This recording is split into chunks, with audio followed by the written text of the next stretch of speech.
¿Escuchan? Perdón, chicos, se me paró la grabación, o sea, se me cortó. ¿Sí me escuchan? Sí, listen. Ya, ok.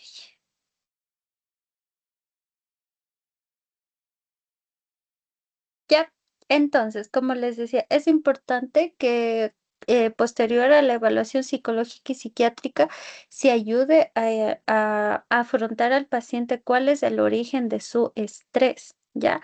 Entonces, ¿cómo se está manifestando en el paciente? Saberle explicar que si se siente ansioso, temeroso, es parte de las manifestaciones que está teniendo por su estrés, ¿ya? Resaltar factores positivos y factores negativos que pueden ser, por ejemplo, los negativos, lo que esté potenciando los factores estresantes. Por ejemplo, hay personas que tienen factores estresantes en relación a su estudio, a su trabajo, especialmente hay muchas personas que el factor estresante suele ser incluso su propia familia, su pareja, que al lidiar con esta persona, sus cambios fluctuantes, su relación tóxica, le genera ansiedad, le genera inquietud, estrés, ya qué estará pensando, ya qué estará haciendo, por qué me dijo eso, por qué no me está hablando, por qué está comportándose extraño, extraña, ya. Suele ser incluso o una persona la fuente de estrés. Ya entonces lo que se ayuda al paciente es a entender de dónde nace, ¿ya? Entonces, cuando se identifica ya la fuente de estrés, pues buscar un plan junto a, por eso les decía, de que viene desde el plan, desde la psicoterapia, ayudar a cumplir el plan que viene desde el especialista, ya para saberlo poner en marcha. Por ejemplo, en psicoterapia suelen dejar deberes como escribir una carta para uno mismo, escribir una carta para los papás, dependiendo de dónde nace el detonante el detonante de estas alteraciones que está teniendo. Puede ser un trauma, ya. Entonces, les mandan a hacer deberes, les mandan a escribir pros y contras de la relación, si es que es en base a una relación tóxica, les mandan a destacar cosas buenas y malas de uno mismo, etcétera. ¿Ya? Entonces, a que cumpla esas actividades que están diseñadas pues para fomentar un manejo del estrés para poder reducirlo. Ya también pues suelen dejarnos como cuidados, pues técnicas de relajación, respiración, ejercicio, alguna terapia alternativa que se calce con nosotros como musicoterapia, aromaterapia, teatro, dramatización, algún hobby, pintura, lectura, dibujo, etcétera. ¿Ya? Entonces hay que saber identificar qué es lo que se acopla mejor con el paciente y ayudarlo. Esto en el contexto de que el paciente se encuentra hospitalizado, ¿no? No enfocarnos nada más en la parte clínica, sino también en la psicológica, ¿ya? Entonces, cuando el paciente se le explica cuál es el origen de su estrés, también hay que saberle explicar cuáles van a ser los síntomas, ya los signos y síntomas que va a empezar a sentir, las sensaciones, ya de que ya se está estresando y para poder desviar hacia su atención o sus actividades hacia los factores fuera de lo que le estresa, ¿ya? Entonces, es importante que el paciente vaya revisando los cuidados que les dejaron el especialista, ¿ya? Y también es importante planificar periodos de reflexión, que haga introspección, que se cuide a sí mismo desde la reflexión propia, ¿ya? Es importante también fortalecer la capacidad de resolutiva en relación a los problemas que tienen solución y también el afrontamiento de los que no tienen solución, ¿ya? Entonces, hay que ayudar a buscar pues estos recursos que ayuden a desarrollar estas capacidades, ¿ya? Y siempre hay que llevar al paciente a la racionalización. ¿Qué quiere decir? A pensar de manera racional y no dejándose llevar por las emociones. Porque algo que está, y esto nos pasa no solo a las personas que tienen un trastorno como tal diagnosticado, sino nos pasan a todos, a la mayoría, ¿ya? Que a veces porque estamos tristes, molestos, enojados, tomamos cualquier decisión en base a eso, en base a estar enojados, en base a estar tristes, en base a estar molestos, ¿ya? Si no es pararse un ratito, dar un paso al costado, ya, y mirar el contexto y analizarlo, ¿ya? Puede ser que en este momento este problema me esté causando una molestia inimaginable, que tengo demasiadas iras, que tengo demasiada tristeza y que no hay otra solución que hacer tal cosa, pero si nosotros respiramos, distraemos nuestra mente, hacemos otra cosa y volvemos a pensar en lo mismo, a veces no suele ser esa la solución. Ya pensando racionalmente, uno dice, "Mm, creo que no debía haber hecho eso", ¿ya? Entonces, siempre enseñarle, por eso les decía, esto nos pasa a todos incluso, que a veces somos impulsivos y reaccionamos según como en ese momento nos sentimos. Y ya después que nos ponemos a pensar, decimos, ay, no, creo que no fue prudente, ya, pero ya después. Entonces, debemos de fomentar este pensamiento en el paciente. Ya, esto nosotros vamos a ir desarrollando a lo largo de nuestra madurez emocional. Hay personas que llegan a los 50, a los 40, 50, 60 y no logran esta madurez emocional. ¿Por qué? Porque crecieron con tabúes, porque crecieron en ambientes en los que el desarrollo emocional no era algo importante, porque crecieron en ambientes en los que les enseñaron a qué sentir y dejarse llevar o sentir tristeza no es propio de. Por ejemplo, en la sociedad antigua a los hombres no les dejaban llorar, ¿ya? Por ejemplo, a los de mi generación, yo recuerdo que les decían los papás de mis compañeritos, ¿cómo vas a llorar? Pareces mujer, ¿ya? Bastante ilógico desde nuestro punto de vista actual, pero es que así crecieron. A los hombres les enseñaron a no llorar. ¿Ya? A no dejarse llevar por las emociones, tristes, como quien dice, a no saber relacionar ni conectarse con sus emociones porque son hombres, ¿ya? Entonces, muchas de estas conductas suelen venirse arrastrando a largo plazo, ¿ya? Actualmente, pues, ya hay más conciencia sobre las emociones y saberlas enfrentar. Por eso es que hasta adultos, hay adultos que no saben manejar las emociones y por eso es que reaccionan de manera agresiva, les pegan a los hijos, los gritan y después cuando los ven llorar, cuando los ven con moretones o cuando los ven sangrando, se quedan pensando y se dan cuenta de lo que hicieron. ¿Ya?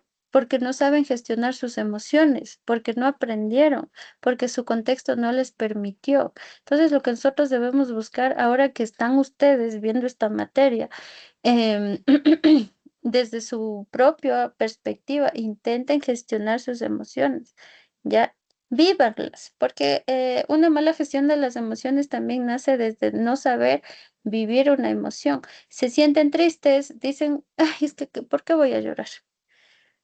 La pregunta sería, ¿por qué no van a llorar? Si están tristes, ¿cómo por qué no llorarían?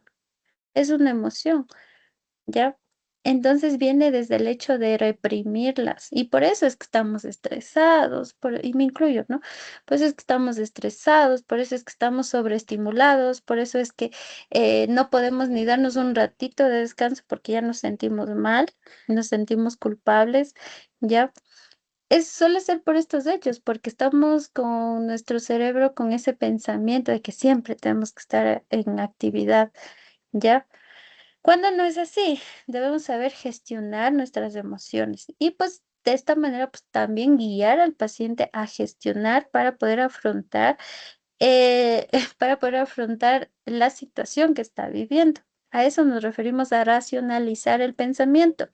Ya ver desde un punto de vista racional y no dejado de llevar por las emociones y Cuando una persona se deja llevar por las emociones es porque tiene una mala gestión de las mismas y la mala gestión de las mismas nace de no haber aprendido a manejarla, como es el hecho de estar tristes, el hecho de estar molestos, el hecho de estar frustrados, ¿ya? Y se empieza a actuar en base a esas emociones. Entonces, vamos a ver ya por último los cuidados de enfermería en el paciente oncológico. Los cuidados de enfermería en el paciente oncológico, em, vamos a llevar al paciente dependiendo de las etapas y las fases del proceso, ¿ya? Los pacientes suelen manejar sus emociones dependiendo de cada etapa en la que se encuentren, que viene desde el diagnóstico, ¿ya? Si no, suelen ir fluctuando también cuando están en tratamiento, cuando están ya en cuidado paliativo, si es que no lo lograron, ya, y pues suele afectar no solo al paciente, sino a todo su ambiente social y familiar, ¿ya? Entonces, lo que se busca es el autocuidado. Como les dije, algo importante en la salud mental es el autocuidado, ¿ya?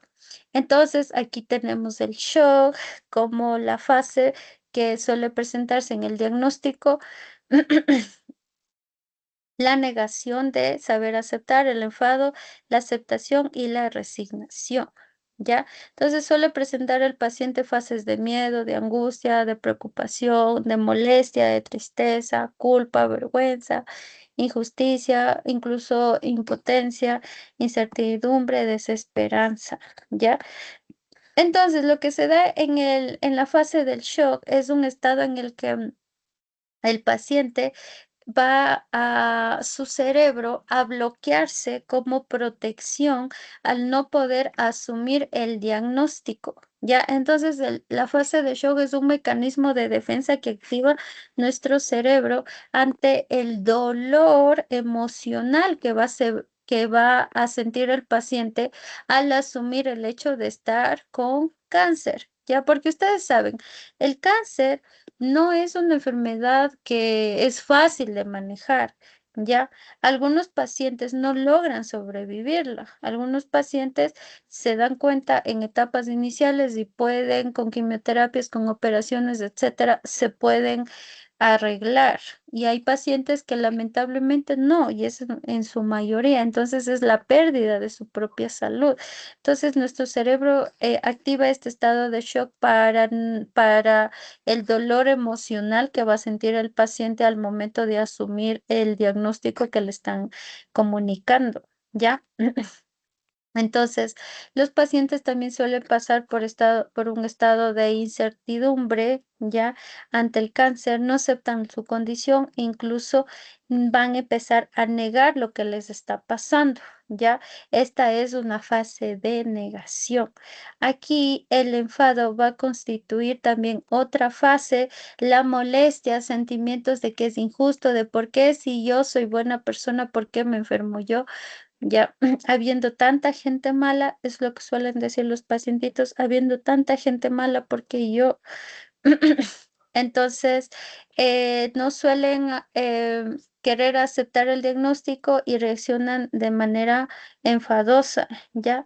Entonces, empiezan a desarrollar estos sentimientos de resentimiento, de injusticia y también empiezan a a plantear estas molestias por la pérdida de su salud futura, porque ustedes saben que un diagnóstico de cáncer, lamentablemente, la mayoría de los pacientes suelen terminar en la pérdida de su propia vida.